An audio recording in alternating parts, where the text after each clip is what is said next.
Hello, everyone. We have two second-year students here, Tali Anderman and Omid Sheshbani, here with us today. Hello, Tali and Omid. So excited to have both of you here. Thanks. Thank you for joining us. So can we start by you both briefly introducing yourselves and talk a little bit about your backgrounds? So what were you each doing before business school, and what are your goals after graduation? And then we can open up to some questions from the audience. Sure. Tali? Okay.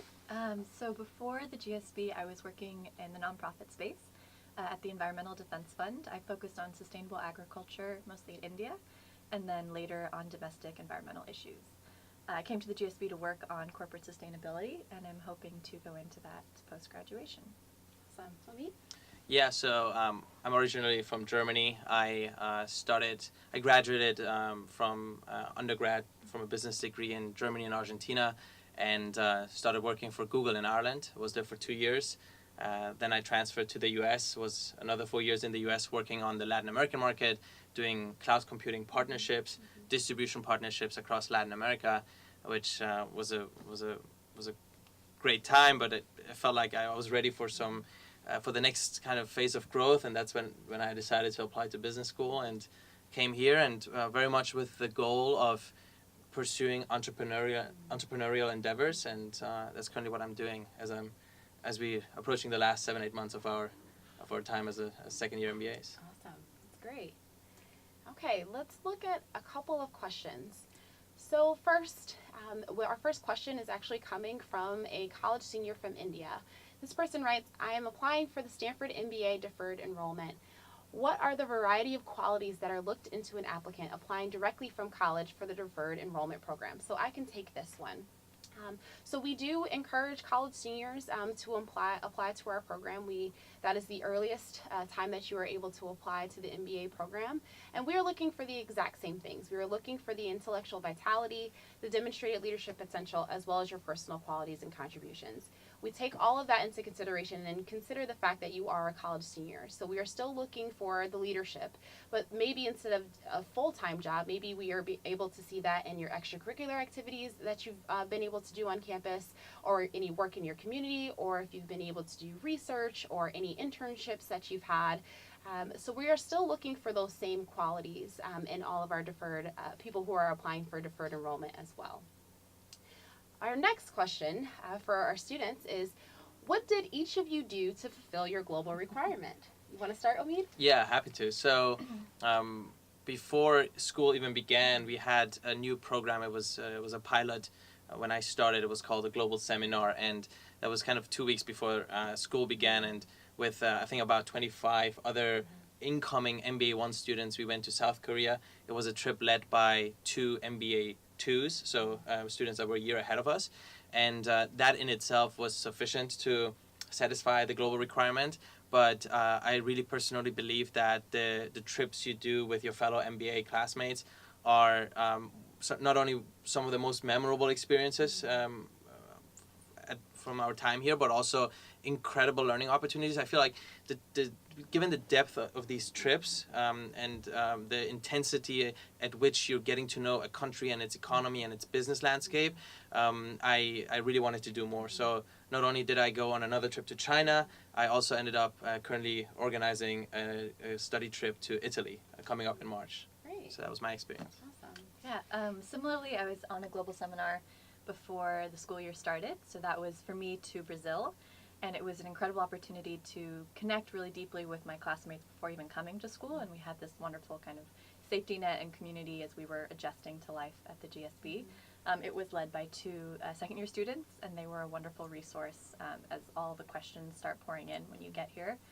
It was also a wonderful opportunity to learn about Brazil. I'd never been, and so our subject was poverty alleviation and environmental sustainability, which was very relevant to me. And so we met with people across the nonprofits, in politics, and then in corporations, and so got to learn a lot. I likewise couldn't get enough, although that did fulfill the requirement, and so I went on a global study trip to Mexico over Christmas. And something that the global study trips really highlight is the value of the network within the GSB. So our second-year trip leaders were able to organize meetings with the president of Mexico, with the foreign minister, with the head of central bank, and then a variety of really interesting nonprofits and entrepreneurs. Still couldn't get enough. Excuse me. So I actually led the global seminar this summer to Argentina and Peru, and was able to create that experience for incoming MBA ones. And this experience of doing more than one global experience is quite common for our students, so great. Okay, the next question we have is, what is life like for students bringing their partners or families with them? If you have personal experience or even from your classmates' experience. No. So the truth is, we both came here as not married, as singles. We do, however, have a lot of classmates that either came with their SOs, which stands for significant others, or without their SO but with their children. We have those cases as well. I would generally like to highlight that the GSB community, given its relatively small size in comparison to other schools, is a very inclusive community where you very often find other students reaching out and trying to help, and be it, I heard just yesterday, I was sitting over dinner, the Germans were coming together last night to celebrate our cultural heritage. But and one of my classmates was talking, she has 3 children, and she was talking about how her husband had never actually sat in one of the GSB classes, and I asked why, and she said, well, because of babysitting. And I said, I'd love to be your babysitter so that your husband can attend the class. I think it's just a very inclusive community, and truth be spoken, I think the experience is slightly different. You just have a different priority if you have a husband or wife at home, or children. But I think still there are many ways you can get a lot of learnings out of this experience, and it's just a slightly different one, admittedly. I'll add a couple of small pieces. I think a lot of the families who do come here, they live in graduate student housing, and they do nanny shares, and there's a common play space. So in terms of raising kids, there is a lot of support, and they tend to pool resources in a truly business school way to kind of get through the day and create more space and more community. The other thing is SOs are very integrated into the culture. I spend more time with some of my classmates' SOs than I do with them. There's a lot of events after school hours, even during school hours, where SOs are welcome, both academic and more for fun. And so they really are as much of a part of the experience as they want to be.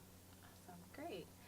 Another question about admissions here. So how much weight is given to one's academics and work experience while applying for an MBA from Stanford, and how much weight for extracurricular initiatives? So for us, we are not weighting anything or place any stronger emphasis on one part of your application more than the other.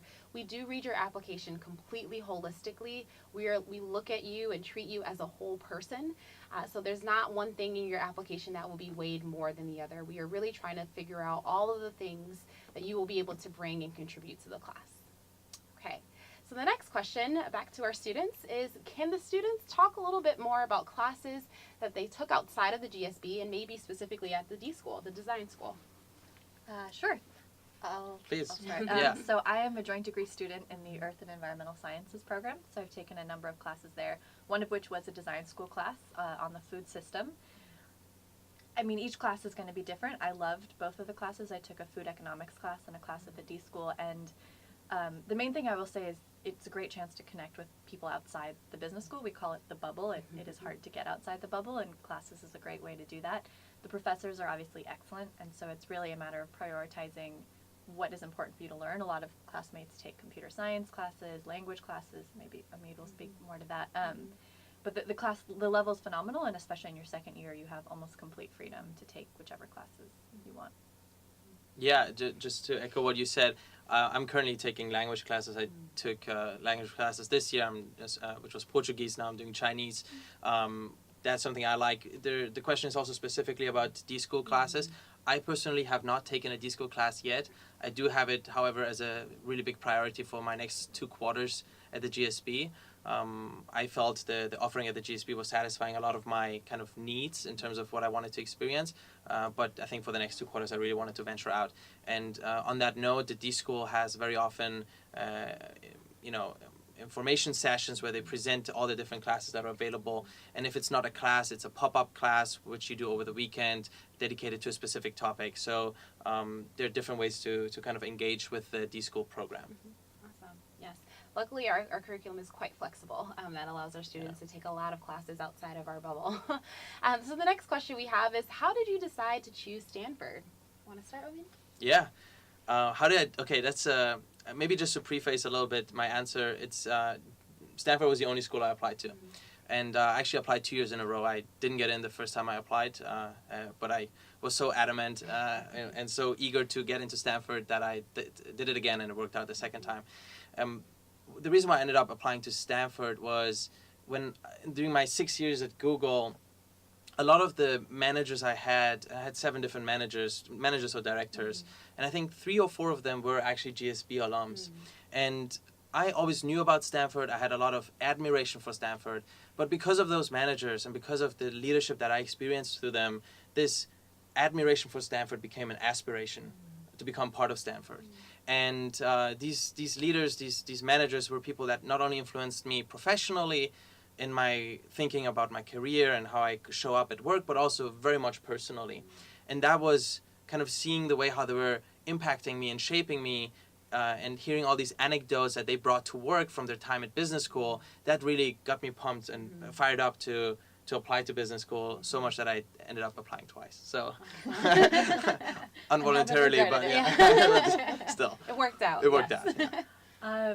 So I'll talk very briefly about why business school, which is a big part of why Stanford. I was working, as I mentioned, in a nonprofit in India on agriculture, and was just very frustrated with the current mechanisms for making change in those ways. Policy, as we've seen, is an intense and often varying process, and so I wanted something that was much more streamlined and more effective, and business school, going through the corporate sector to influence sustainability, seemed like the way to do that. With that in mind, I applied actually only to environmental joint degree programs, and so Stanford actually had a program I'd looked at for a PhD many years before, and now I'm doing a joint degree with the IPER program. So that was an easy fit, but honestly, one of the most clear memories I have of when I was like, Stanford is it, was an info session. I came to campus, I'd been working in SF, I came to campus for an info session, which is part of why I love doing these, and it was really interesting to talk with the admissions facilitator, but then after, actually one of the students who was leading the session came up to me and was like, you know, I see you're from Israel, I'm from Israel, do you want to grab coffee, can I answer your questions? And she ended up connecting me to people in the IPER program, and was just a real resource and sense of support through the process. And she didn't know me at all, and that for me really reflected the sense of care and commitment that people have here, and honestly it's only gone up from there. Great. And a quick follow-up question, since you mentioned doing a joint degree, how do students typically balance doing that, and do you have any kind of advice for how to do so? Yeah, so as I said, I'm doing the Environment and Resources joint degree. There's people doing law degrees, medicine, computer science, engineering, a whole range, and each of those experiences are going to be different. In general, the program is actually really well set up to accommodate. There's almost no pressure or no additional work that I have to do. It takes longer.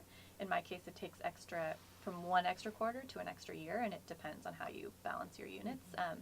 But it really comes down to choices, and so you make choices around how you want to use your course time, and do you want to take more business classes, or do you want to go across the street? And those choices will depend how much longer I end up spending here. But then a lot of other programs, they just integrate it perfectly, and while you're here, and then the rest of the time you're there. So it's been very smooth, at least for me. Awesome, great. Another quick admissions question. So would you recommend getting a recommendation from a professor? What if you're applying as a college senior? So typically we tell people to shy away a bit from getting recommendations from professors. Typically they do not provide us with the level of leadership potential that we're looking for, the level of detail that we're looking for. The biggest kind of exception to that is if you are working with a professor doing research or anything like that. So if you are working with a professor outside of class, maybe as a TA or a teaching assistant or as a research assistant, then that may work for you. The biggest piece of advice I typically give for choosing recommenders is to look at the questions that we actually ask them, that we will ask your recommender. And if that person, whether it's a professor or someone else, for a fact can answer those questions with a lot of detail, then that is okay for you to use that person. So definitely use your judgment when you're picking recommenders. Next question is about extracurriculars. What types of extracurriculars are you involved in here on campus? I can take that. It's a good question. I do a lot actually. So I'm on the board of 4 different associations. One is the Diversity Committee, which is dedicated to raising more awareness and making the GSB a more diverse and inclusive environment. Then there's the Asian Business Student Association, on the board of that. We actually have our identity retreat coming up this weekend in Santa Cruz. There's 50 of us going there to discuss what it means to be Asian. For context, we decided that Middle East, so originally I'm from Iran, is also geographically part of Asia, just to explain why I ended up there. Yeah. Then there's the student alumni board, where we kind of develop relationships with alumni, and I think the last one is Women in Management, which is an organization very, very dear to me. We have a very large kind of movement here on campus, which is not only by women to support and empower each other, but also we have an ally group, which is women. It's Women in Management, the man ally group of it, where men come together and discuss how we can be more supportive of women. And these 4 kind of activities, plus there are 2 trips I'm organizing. I mentioned the Italy one. I'm also taking 10 classmates to my home country, to Iran, with Thanksgiving, and on a very personal trip outside of school, and things like that. So there's a lot going on. Like there's really no limit to what you can do extracurricular. Yeah, great. Want to add anything? Yeah, I'll add. So I was also involved with WIM last year, and I'm the head of the Food and Ag Club. But I think the most important extracurricular for me right now is the Arbuckle Fellows program. It's a leadership program that you do in your 2nd year, and part of the program is to teach actually a squad of first-year students. Every first-year student takes leadership laboratories, and that lab is a group of 6, which is your squad, and it's led by a 2nd year. You also do a series of coaching with one-on-one with the students, and that's been just a phenomenal opportunity to develop skills as a coach, but also to get to interact with first-year students and practice my leadership. I'll also just say on the side, I'm a yoga instructor, and so I was teaching last year yoga classes every week for classmates in our residency of Schwab. So there's just really unlimited ways to give back and to get involved. And I still have to make it to a class. They're over now. Yeah. Oh, okay. Missed opportunity. Great. So for you specifically, Omid, can you talk a little bit about what life is like here as an international student? Yeah. So I actually lived in the U.S. 4 years prior to starting at the GSB, and what it's like as an international student. So I certainly didn't have the experience of actually having to move for the GSB to the GSB, because I've also been living in the Bay Area previously. I really appreciate kind of the number of international students we have. Personally, I wish we had even more. I think I very much connect very well with international students. We very much also celebrate the fact that we come from different countries.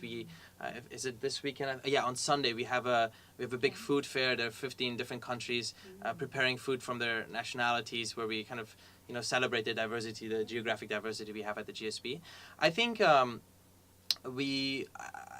I think that's a phenomenon that I've seen at schools as well as at the workplace or in my social circles outside of school. It's just people just tend to bond possibly quicker and in a easier fashion with people of their own kind, and I think these are tendencies, as I said, you find everywhere. But the good thing, really, what I would like to highlight is that there's not too much of group formation. So people do come together to celebrate a certain element of their identity, but at the same time, this element is also celebrated by other groups. So we have a lot of cultural events that are highly or frequently visited by also American students, or so, for example, the Asian Student Business Association is very close with the African Business Student Association. So there's a lot of support between the different identity groups. Right. Yeah. Anything to add at all? Just with your interactions at all?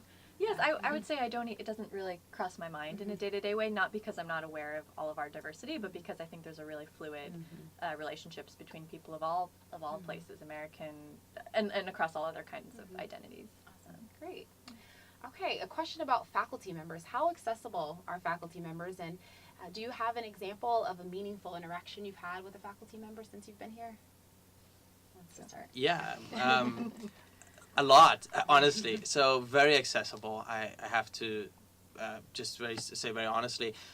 This week I had a 50-minute talk, which is talk and walk. That's how I call it. With acronyms. Yeah. With Baba. With Baba? Oh, yeah. No, yeah. It was a different professor, actually, not Baba Schiff. But so we just walked and talked for 50 minutes, and he's one of my professors. I just dropped him a line and said I want to pick his brain on some of the entrepreneurial projects that I'm currently pursuing.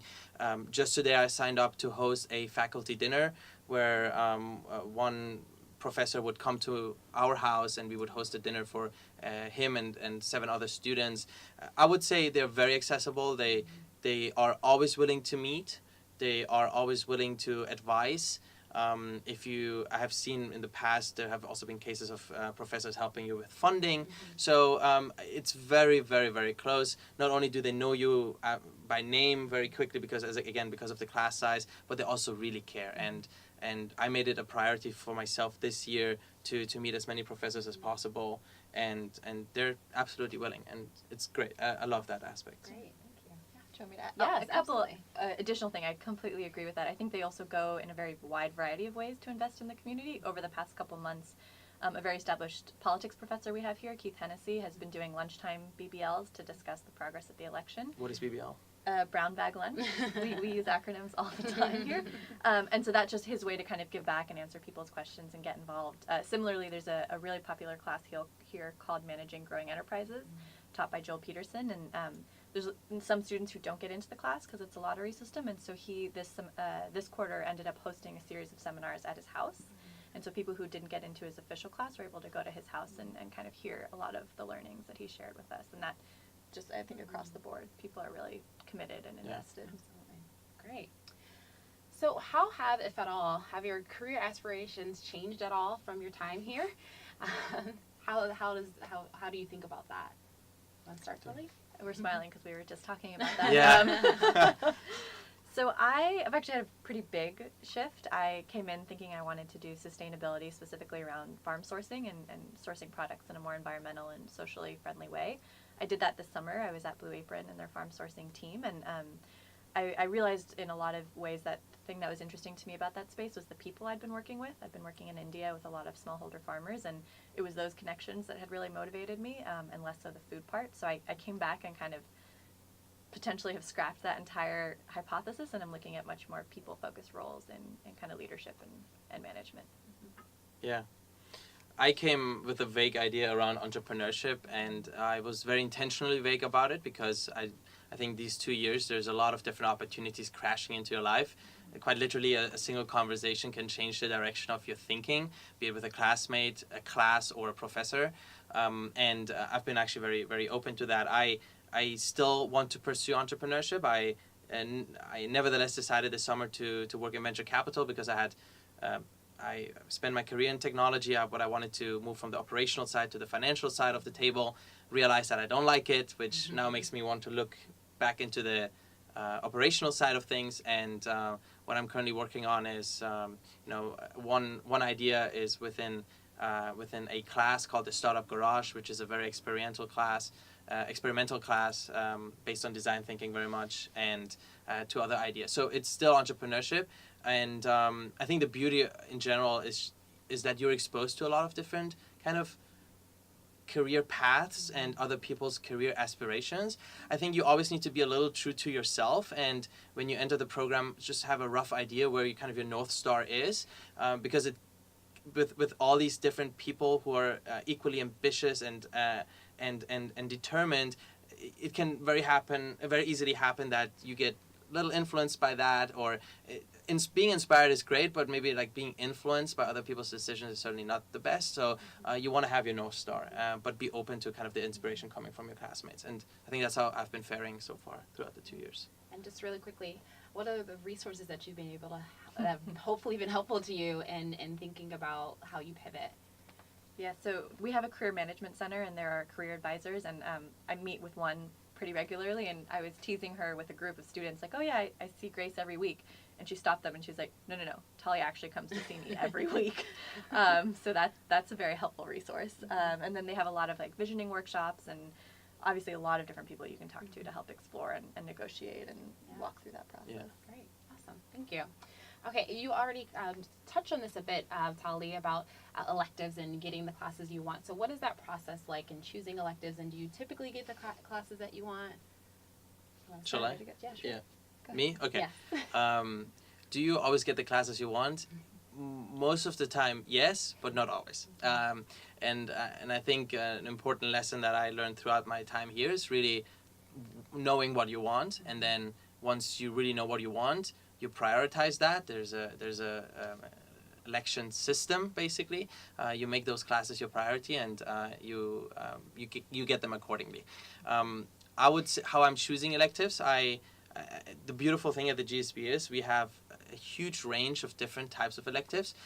Classes that are focused on environmental topics, classes that are very data-driven, classes that are very interpersonal, kind of touch on interpersonal topics. I just made the decision that I want to focus on my strengths, not compensate my weaknesses here at the GSB. So I'm not taking many financial modeling classes. I'm focusing more on philosophical, interpersonal type classes. And, just there's a big variety. My favorite elective so far has been Winning Writing with Glenn Craman, who he's a former New York Times, I think, the former editor-in-chief, if not mistaken. And he had this 2-week class about just how to become a better writer, be it giving feedback to your employees, be it an op-ed that you write, or other types of content, cold emails. So we rehearse that, and there's a big variety, and you can choose them by just reading the reviews. There's descriptions online, but there's also student reviews about the classes. What I did, I asked a lot of my MBA 2 friends, what did they take, what do they recommend, and they all responded and gave me their lists, and I took that as a starting point. Yeah. I'll just add my personal favorite elective has been interpersonal dynamics, which is commonly known as touchy-feely, but I am taking Winning Writing next quarter, so who knows? You'll love it. Yeah. That's great. Yeah. Great. Awesome. So a couple quick other questions about admissions and financial aid. So talking a little bit about financial aid and how that works. So our financial aid application happens after you have already been admitted into the program. So once that happens, our process is need-based, fully need-based. What that means is after you are admitted, you will get information about the financial aid process from our financial aid office. And you will submit documents talking to us and helping us to understand a little bit more about your assets and your income. And the level of fellowships that you will receive will be based on that information. So whether you are a domestic student or you are an international student, you are eligible for fellowships. We will also talk to you about loan options as well. The other question tangentially from financial aid is talking a little bit about the Stanford USA MBA fellowship. This is a brand new fellowship that we have launched this year. And with this fellowship, it is specifically targeting students that have very strong demonstrated ties to the 12 states in the United States that make up the Midwest region. So we have a ton of information about this on the website. We also have a recording of a previous webinar we did about the fellowship. So if you have any further questions, you can ask about that. The specific question here is, what are we looking for in a candidate? So with this process, you will apply to the fellowship within the MBA application. So we're looking for, at a baseline, the exact same thing we're looking for in the general MBA application. So the intellectual vitality, demonstrated leadership potential, and the personal qualities and contributions. In addition to that, we are looking for you to help us understand what your ties are to the region, and also the impact that you want to have upon your return to one of those 12 states. If you are interested in the fellowship, you must apply by the round 2 deadline this year. And again, for more information, definitely check out our website. Another question back to our students is, what has been your favorite experience at Stanford so far? We'll start with that. You want to start, Tali? Sure. Goodness. I guess the highlight is, in essence, what I'm taking from that question for me was giving a talk. Talk is a tradition we have at the GSB. Every Wednesday night, 2 students come up and give a talk on their life.